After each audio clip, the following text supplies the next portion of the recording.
शरद पवार भाजपासोबत जाणार, महाविकास आघाडी पुन्हा फुटणार अशी शक्यता निर्माण झाली आहे. कारण शरदचंद्र पवार गटाचे खासदार निलेश लंके यांनी आम्ही एका रात्रीत सत्तेत येऊन मांडीला मांडी लावून बसू शकतो असं विधान केलंय. आणि सत्तेत कसे जाणार आहेत तर भाजपासोबत युती केल्याशिवाय राष्ट्रवादी शरदचंद्र पवार गट हा सत्तेत जाऊच शकत नाही. त्याच्यामुळे ही शक्यता नाकारता येत नाही. नेमकं शरदचंद्र पवार यांच्या मनात चाललंय तरी काय?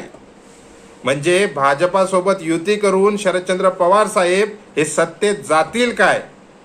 शक्यता तशी नाकारता येत नाही. आणि मोठ्या प्रमाणात ही शक्यता पुढच्या 5 ते 6 महिन्यात शरदचंद्र पवार हे महाविकास आघाडी सोडून महायुतीसोबत गेलेले दिसतील.